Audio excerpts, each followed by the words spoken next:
I, 29 male, was adopted as an infant by my parents. They already had my older brother, who was 3 at the time. They adopted my sister 3 years after they adopted me.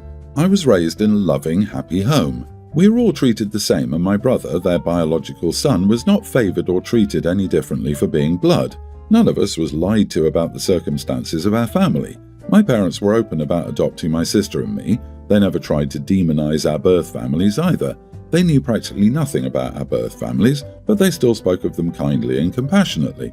Maybe it's just in my nature, or maybe it's because I had such a good life, but I never wondered about my birth family. No part of me ever considered trying to find them or have a relationship.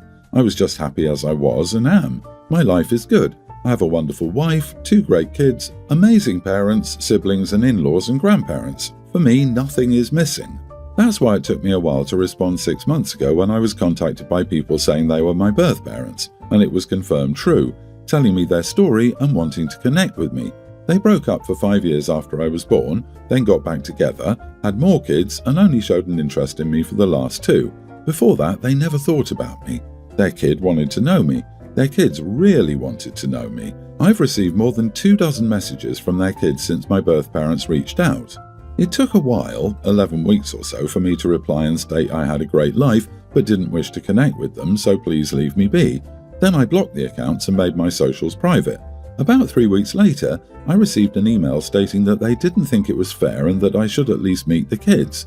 I didn't respond, and 2 months after the first email, I got another one stating they had a family medical history they would share with me only if I agreed to meet them and let them spend some time getting to know me. This was followed up by an email from their children saying I should really consider why I don't want to meet my real family and why I'm so loyal to parents who bought me. Some info given to me by my birth family around my adoption for those who might need any extra info. My birth parents were teens when I was born. They put me up for adoption via an agency, but they didn't meet or choose my parents. The choice was given to the woman at the agency who set it all up for them. They didn't leave any letters or family medical history to be passed on to me.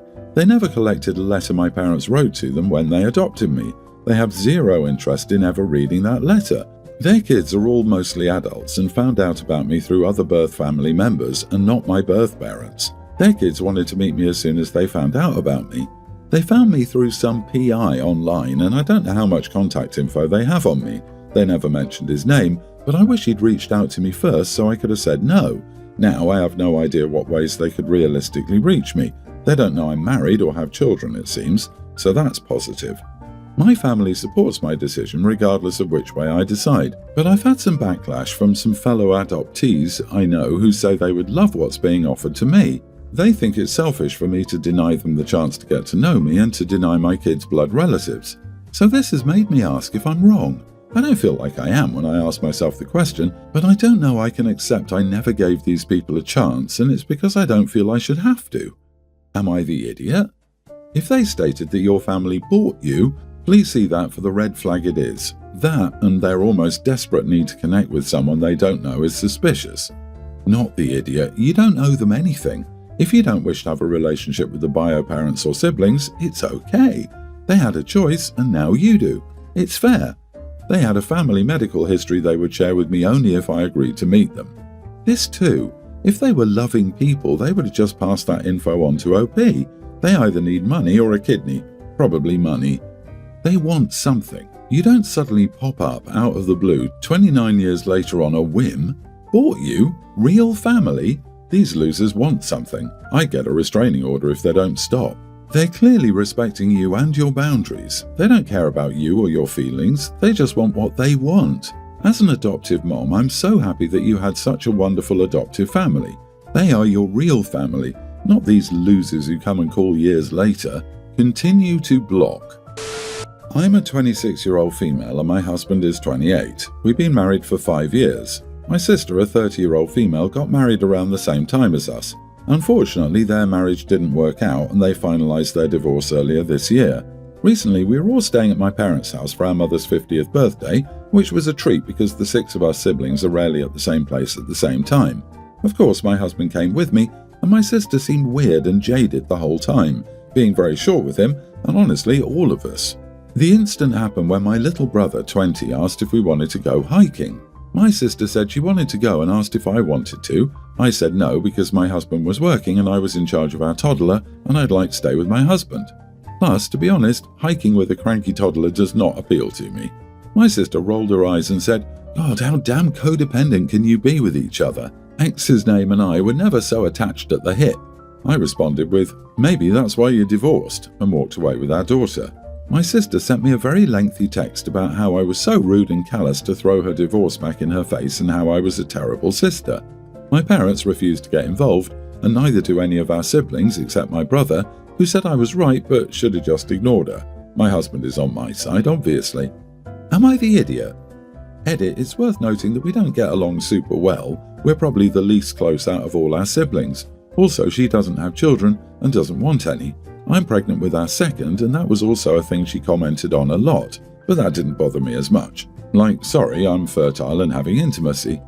LMAO, the sorry I'm fertile and having intimacy took me out, honestly. That's the energy you need to keep. Not the idiot. You just don't have anything in common with this person. There's no need to spend time together outside the holidays. Stop caring about her tantrums, just get on with living your life and let her stew in her own misery. If she can be comfortable being nasty to you in public, she can get comfortable being held accountable in public. She even handed you the weapon by comparing her failed marriage with your successful one. She walked up to you, handed you a knife and said, "What are you going to do, stab me?" You just worked with what she gave you, and I thought of 5 other ways you could have phrased it that would have been far more hurtful, so you're completely fine. She opened the door to the comment. Yep, I can see why she's divorced. Once someone has broken the golden rule, they can't expect others to follow it. If they complain about being treated like they've treated someone, they are the walking definition of a hypocrite. The only logical response is to laugh at them for the ridiculousness coming from their mouths. She's mad because she's older and thinks that, as a result, she's smarter, more experienced, and that her marriage should have lasted. She's jealous that yours has when hers didn't. I, 33 female, work a stressful and demanding job with long hours. Even when I'm done with my workday, I'm still technically on call, so I treasure my free time. In my college days, I worked part-time as a bakery to pay for school and picked up some cake decoration skills from the confectioner. I quit my job when I graduated, but I've made some elaborate cakes occasionally in the years since, mainly for my partner or other family and friends. I lean heavily on my engineering background to make them one of a kind, but a major reason they come out so well is that I make them out of love and with the person they're intended for in mind. A few months ago, it was my daughter's preschooler birthday, and we had a birthday party for her where we invited some of her preschool friends and their parents. My daughter has been obsessed with Rapunzel, and for her birthday, she asked me to make her a Rapunzel cake with a tower. I took a week off from work and made an amazing cake. My daughter was incredibly happy, and it was the talk of her friend's circle for a while after as well. Last week, I was picking up my daughter from school when I ran into one of the moms, we'll call her Ali, who was at my daughter's party. I'd spoken to her briefly at the party, but that was my only interaction with her. She told me her daughter Cara, same age, loved the cake I made for my daughter, and since her birthday is coming in a few days, she's repeatedly insisted on having a similar cake for her birthday. She asked me if I would be willing to make a cake for Cara as well.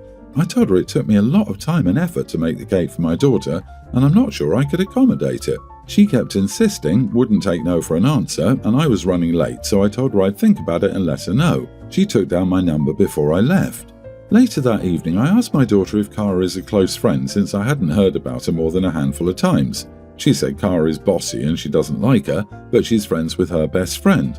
I decided it wasn't worth the hassle and texted Ali to let her know I can't do it because of my schedule. She replied saying she would really like me to do it and it would make her daughter very happy and that she was willing to pay me for it as well. I told her I understand, but that it wasn't about the money so much as it was about the time and effort involved. I'd be happy to recommend some excellent bakeries in the area that could make a custom cake for her daughter. She said that I'd managed to find the time to make it for my daughter, and surely I can find some for Cara as well. I was miffed by now, and I told her that it isn't for her to decide and that I'm just not interested in doing it or continuing the conversation. She devolved into cussing me out and told me I was being an idiot and not thinking of her daughter's happiness. Not the idiot. Send her a quote for what you make in a week on top of a standard rate for a cake of the size and complexity she wants, and charge her for an inconvenience fee as well, since this could impact your job. Screw her and the horse she rode in on.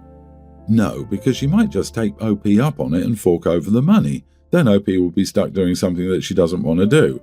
No means no. When someone asks a favour of you and you say no, they have no business continuing to badger you. People like this, and I know one, need to be firmly shut down. Exactly, no means no.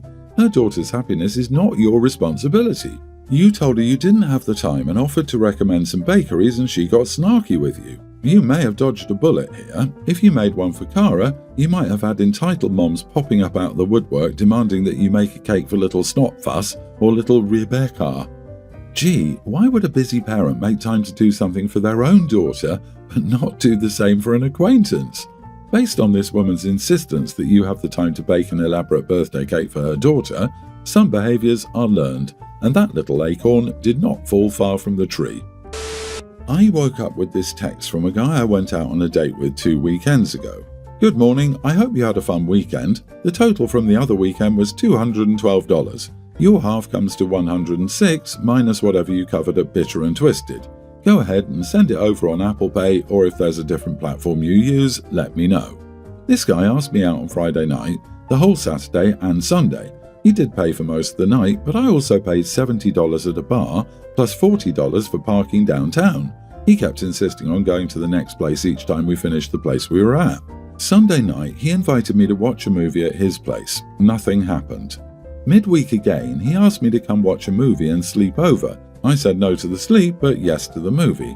As we watched the movie, he kissed me. I felt uncomfortable since it seemed like he wanted to do a little extra and left, granted it was 3 a.m. The following day, he didn't text me and waited at least 5 more days to text me that BS. Never did we agree we were splitting the bill, and it seemed like the rejection had him feeling salty about spending money on a weekend with me. It seemed like he felt entitled to something more from me since he spent $106 on me when I spent about the same amount, but I didn't plan on asking to split that amount because it's tacky. But am I wrong for sending my half? Not the idiot. This guy felt he had to play, he got no play, so he wants you to pay. This right here is why I always insisted on paying my share and kept the first few dates time-boxed and with time in between them. In this case, I would tell him no and block him and be done. In the future, always pay your half for everything and don't do whirlwind-type things this early.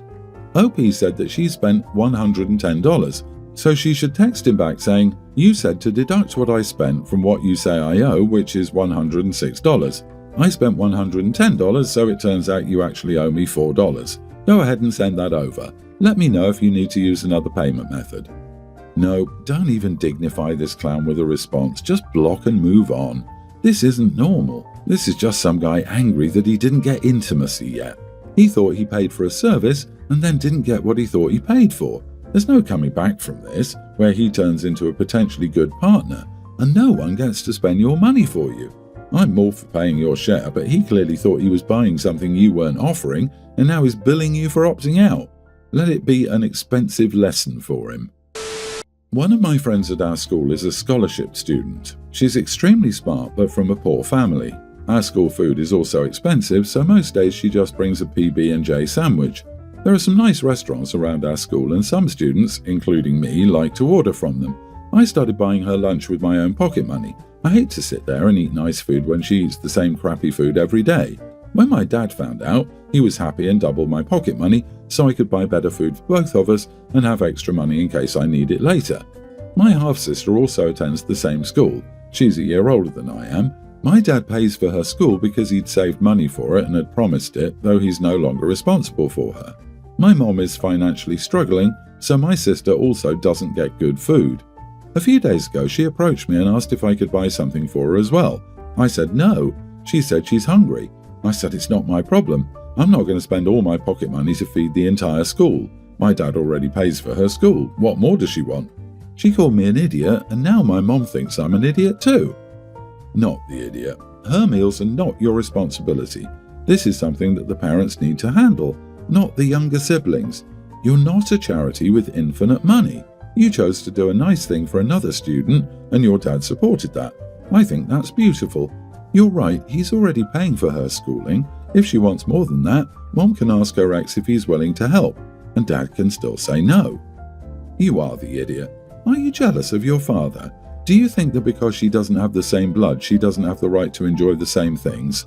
She may not be her father's daughter, but he probably took care of her early in their marriage. I don't know how long it lasted or whether it was a father or stepfather relationship, but if he pays for her schooling, that means he cares on some level.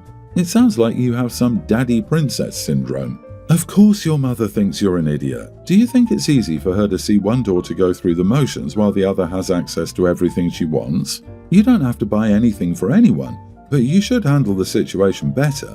Your half-sister probably feels left out. This story seems strange because you apparently don't like your sister and are angry with your father paying for her schooling, as if it were rightfully your money. You are the idiot, mostly for your hostility.